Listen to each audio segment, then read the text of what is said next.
Hey, it's Mark with Mark's Dodgers Cards, and today I'm going to show a video where I share my collection of Zack Wheat. I recently picked up a 1922 American Caramel Zack Wheat at the National, and as I was putting away, I realized I have quite a few Zack Wheat cards, and I thought I'd show them all today. Why Zack Wheat? I'm a Dodgers collector, and before there was Steve Garvey, before there was Duke Snyder and Campanella and Jackie, before there was Pee Wee Reese, there was one original Dodgers superstar, and that was Zack Wheat. Zack Wheat played from 1909 to 1927, all of his years with Brooklyn, except the last year with Philadelphia. He is still the all-time Dodgers record holder in hits, total bases, singles, doubles, triples, and actually games played too. He was a 317 career hitter, really tremendous batter, and I decided to I didn't really decide to collect him. I picked up his T206, and then I saw some other ones pop up here and there, and then what do you know? I ended up having a lot of them, and I started to going after more of them. Um, I like him for a few reasons. Number one, as a Dodger collector, he does hold all these all-time records, and I like to have the guy who's got the all-time Dodger records in these things. Second, I've just been dabbling into pre-war in the last couple years, and through collecting him, I've really gotten a little bit of an education about the different sets that are out there in pre-war, which has been super cool. And then the other thing is, I don't really collect as an investment, but I gotta think that you gotta think that at some point somebody's going to challenge these records, and then people will start talking about who's the guy who holds the records. So I feel like they'll probably hold their value. And then finally, like I really like collecting rare things. I like having things that are like there's not too many of them out there. And a lot of these cards, there's not that many of them out there. I'm going to show the cards, and when I do, I'll talk a little bit about the populations in PSA and SGC. Now, I don't really, like I said, I don't really collect as an investment, and so I don't really care too much about those. And of course, there's probably a lot of these cards that are, or some cards that are out there squirreled away in people's collections raw. But I think that the grading reports do give a little indication about how rare a card is. And as you'll see, a number of these, there's less than maybe 10 or 20 population in the SGC and PSA databases. So anyway, I think that's pretty cool. I like to have like some rare things. And they've been relatively affordable.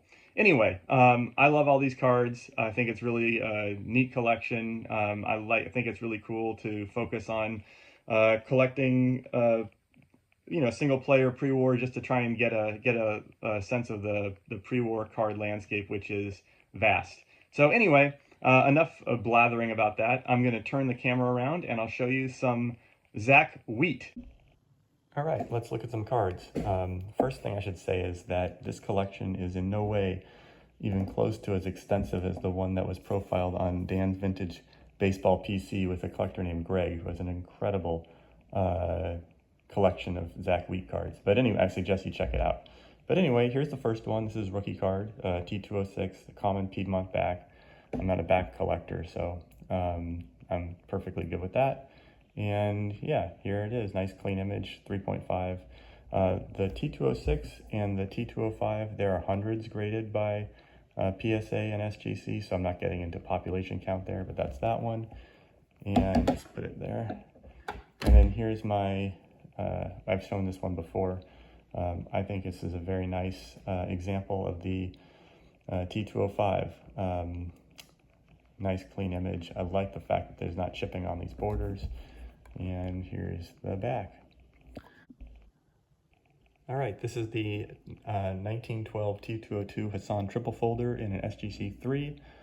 There's Wheat, kind of similar image to the one, same image as the one in the T205. And yeah, these are not super rare. There's 106 graded by PSA and 76 graded by SGC. Yeah, here's the back. I thought this was pretty nice for a 3, all things considered. All right, this next one is a 1913 Fatima Cigarettes Brooklyn team card. These are tough to get in high grade because the way that the paper is, it's prone to creasing and chipping. This one does have creasing, that's why it's a 2, see? But I like this one. It does feature Zack Wheat, and it also features a young Casey Stengel, which is pretty cool. So that's the Fatima Cigarettes. Here's the back. And yeah, this one, there's 102 graded by PSA and 135 graded by SGC. Now this next card is probably the best card in my collection. You can see it from my channel picture. And this is the 1915 Cracker Jack Zack Wheat in a 3. I love this. It does not have creasing. It's got this vibrant red color. These are not nearly as rare as the 1914s, which I've been trying to get, but they're not super available. There's 88 graded by PSA and 42 graded by SGC. Love that image. And whoops, I forgot. Yeah, got to turn that over for the back. Yeah, so that is the Cracker Jack. Next, begin a series of a number of strip cards. This is a 1919 to 1921 W514 in a SGC 2.5. So you can see the image there, Zack Wheat, left field, Brooklyn Robins, National League. These are blank backs, and there's 20 graded by PSA and 43 graded by SGC. It's blank, but it's pretty clean. So there you go, in a 2.5. This next one is actually a pretty rare card. I haven't seen many of these, and I have it in A. It's creased, it's cut wrong, it's, you know, kind of messed up in many ways, but this is a hard one to find. This is the 1920 W520 number 8. I believe there's another one in this series too. Anyway, there's only been 5 graded by PSA and 5 graded by SGC, so I'm very happy to have this example where it's fairly decent image of for what it is. Obviously, it's cut wrong and has that crease, and of course these are blank backs too. Next one is another strip card. This is a 1920 W522 number 50. Again, I think there's 2 in this series. I think this is really hilarious because it makes him look like he's a pitcher. He wasn't. This one, there's 8 graded by PSA and 6 graded by SGC. So again, happy to have one. Again, a blank back. There you go. You can see there's some schmutz over there. So there's that.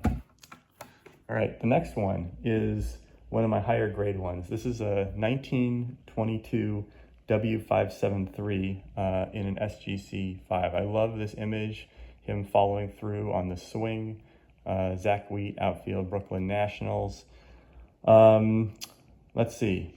These one, there's 11 graded by PSA, and the highest one is a 4, I think. And there's 8 graded by SGC, and there's 1 7 and 2 5s, and so I guess this is one of the 5s. Anyway, it's pretty rare. This image is also used, this whole thing is, there's other variations of this image, and I don't have those yet, and those kind of are different cards, but that is that. Then, of course, we've got the one that I picked up at the National, which is the 1922 American Caramel out of 120, Zack Wheat. Also, some of these ones spell his name Z-A-C-H, and some of them spell him Z-A-C-K, so you'll see that. Anyway, this is, yes, as I said, the American Caramel. There are 31 total graded by PSA, and there's 7 3s with 8 higher, and there's 17 graded by SGC with 1 higher than a 3. So this gives you an idea about, kind of its population. And here's the back. Whoops. There we go. Pretty clean. I did not pay $500 for it, but I think I still overpaid for it. But anyway, I'm glad to have it in my collection. All right, this one is the 1922 W575-2 Zack Wheat. First of all, I love this because it's the image is kind of cool. It's like he's sort of like warming up and swinging. There's not a lot of these around. There have been 8 graded by PSA, 7 graded by SGC, with none higher than this. And in the PSA, there's 3 4s and 1 4.5, and this is one of the 4s. I like the image a lot. As you can see, another blank back card. But yeah, so that's that. All right, this next one I got is the 1923 W515-1, another strip card. This is graded in SGC 5, and you can see it's a pretty clean example. This one, there's been 33 graded by PSA with 6 higher than a 5, and 25 graded by SGC with 2 higher than a 5. And there it is, just a little strip card. Again, I'll show you the back, but it's blank. There we go, and we'll put that there. All right, this next one is 1923 W572. This is authentic. This is another one that's kind of hard, pretty hard to come by. There's 21 graded by PSA, only 5 of them have been graded with a number. This is authentic, I think, because of the way it's cut. There have been 13 graded by SGC. But again, I like it because it's like another photographic image of him. And yeah, there you go, another blank back. There it is. All right. Let's see, the next one I've got is this 1923. I just received this. This is one of the, I call it a national purchase. I bought it in a Facebook group during the national. This is a 1923 German transfers. These are like stamps. And they were stamps that were with other baseball players and other sports players, non-baseball sports players. Anyway, you can see it's just this little stamp, Zack Wheat. This is an SGC 4. There have been 5 graded by SGC and 19 graded by PSA. Yeah, that's it. See, it's a stamp. All right. This next one is 1925 Universal Toy novelty. They made a set for different teams in New York, and this one is part of the Brooklyn set. Just this little image here. Fun fact, this set also has a rookie card for Dazzy Vance, another Dodger Hall of Famer, and it also has Burley Grimes, another Dodger Hall of Famer. So anyway, this one, there are 7 graded by SGC, 5 graded by PSA, and there you go. Again, another blank back. Okay, this last card, I really like this one a lot. This is a bigger card. Let me move the camera a little bit so you can see it. This is a 1925 Exhibits Zack Wheat.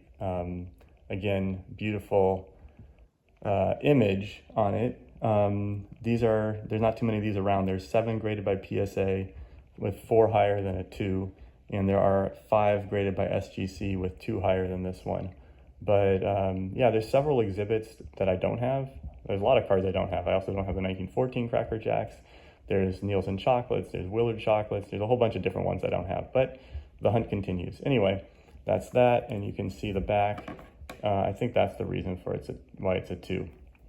So, let's just put this back here. And then the last thing I have, I would call it like a card adjacent. It's not really a card, but it's this tobacco blanket, which also is Zack Wheat. And yeah, it's the same on the other side, you can see.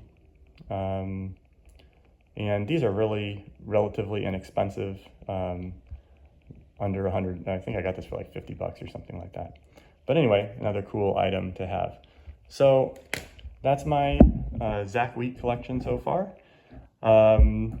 Yeah, you can see the panoply of different cards that exist in pre-war, and I would say don't even have half of the ones that are produced. There's so many different issues and variations, but I'm happy to have these in my collection, and I'm going to continue to build this and other Dodger cards as I move forward. But yeah, anyway, those are my Zack Wheat collection, and thanks for watching.